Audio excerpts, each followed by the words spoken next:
I'm here with Susan. Can you tell me a little bit about your previous job? Hi. Yeah, I was deputy head until I retired 5 years ago at a local primary school, and I've been in teaching for 35, 36 years. Mainly taught year 2, but I've also taught in other year groups across schools as well. So with you saying year 2, at that age would you already say that there's generally mixed abilities in the class? There's a wide range of abilities, yes. From children coming in at nursery right through all the way through school, there's an ability range, and often that increases as they go through school. Within year 2, we would have mixed ability groups. We looked at creating sets at one point so that the really high achievers in maths could work with the year group above, which worked really well. Lots of assessments in place, looking at what children need and what next steps are, and also looking at learning styles as well, which is quite an interesting one. Does that become harder then when there's a child that has dyslexia or isn't even yet diagnosed with dyslexia? It's particularly difficult when there's no diagnosis in place, because really you're fishing around trying to find what would help. Once a child's been diagnosed, it's not the diagnosis or the label that's the important bit, it's the next steps, the what do we do about it? And then you can start to put things together that will help that particular child, and also probably help some of the other children in class as well. In your own experience, would you say that there's a difference between when girls have dyslexia and boys have it and how they show it?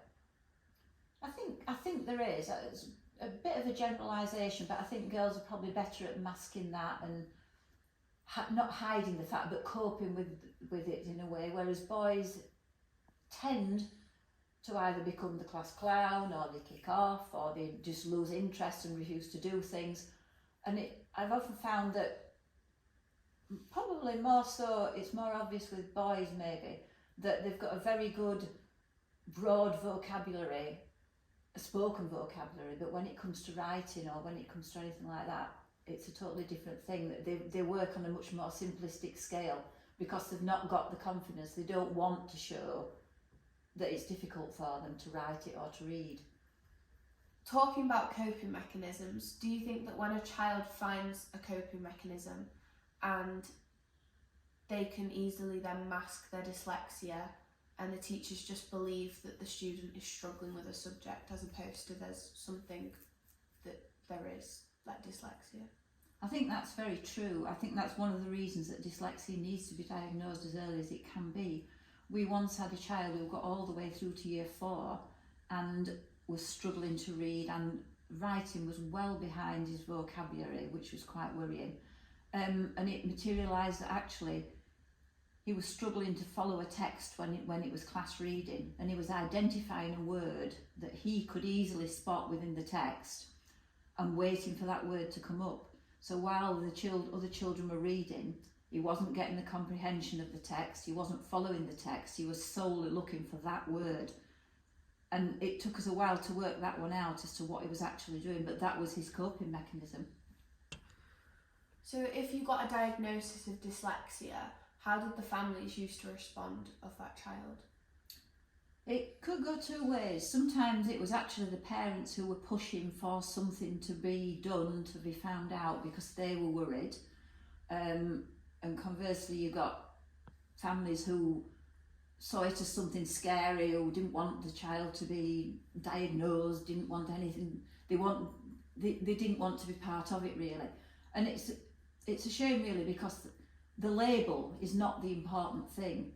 It's the what we do from it. It doesn't matter what it's called. It doesn't matter whether it's called dyslexia, whatever. It's what comes from it, from the assessments that are done. What can we do to support that child? And that's what makes the difference. So some parents who are worried about their child being labelled, you have to say to them, look, it's not about that. It's about what can we do to help your child. And usually then they all come on board and they're supportive about it. But some parents are very wary of, as am I, of labelling, because that's not the important bit. Yeah. Do you think that the children that were dyslexic in school, there was like a stigma attached to it and maybe they'd get called stupid by other students? I never came across that as a problem in primary. I think because in primary schools, you've got a small and you've got fewer children, and you foster a community within the class, and they tend to be very supportive of each other.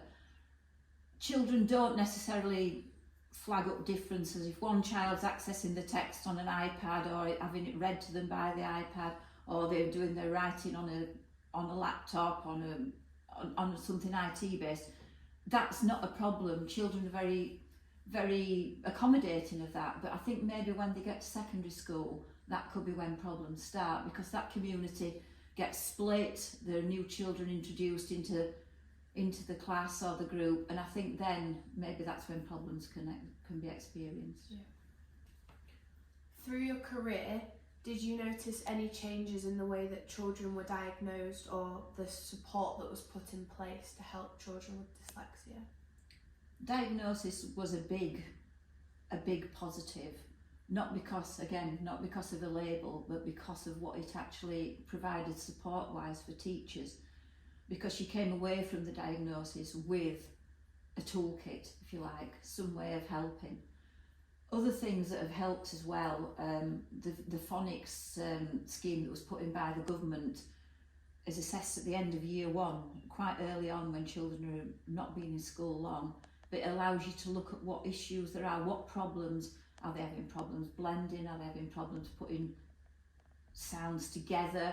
Is it a decoding? Is it a memory issue? So that can actually be analysed, and you can start to identify what issues there might be, whether it's dyslexia or not. It's an early intervention that can help to flag it up. So lots of things have changed, and I think the system is getting better at it, but it still needs to get even better.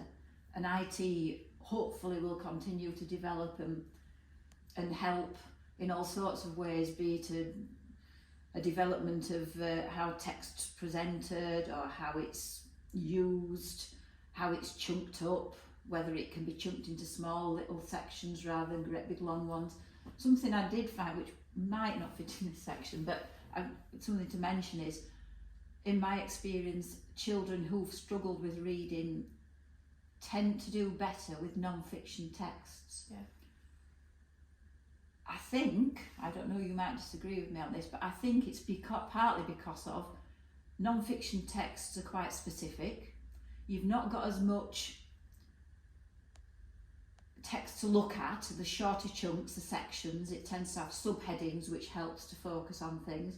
It's not got all your, what you might call flowery language, your adjectives and all this in it. It's very factual, and I think that is something that helps boys particularly. Boys, whether they're dyslexic or not. And if texts can be changed to look like that, to be sort of have diagrams and pictures and headings and what have you, then I think that's a biggie. That's something that was being developed. I think it was Oxford Press that were developing something like that. They were putting lots of non-fiction books into not simpler texts, because it doesn't need to be simpler. It's how it's presented. So I think there are lots of things changing, yeah. Would you be surprised that I told you that in 2022, a study showed that 57% of a prison population had dyslexia? Wow. That just goes to show that if dyslexia is undiagnosed, it can have some real repercussions on people's lives and on the choices they take within life. So looking back, do you think that more could have been done if teachers, support staff and the general public had more of an awareness about dyslexia? I think yes, most definitely. I think one of the biggest steps was when diagnosis came in and you could actually work out the next steps, what would help and what would need to be done. I think it's got a long way to go, and it definitely needs to be raised in the general public, because if not, then things won't move on any further.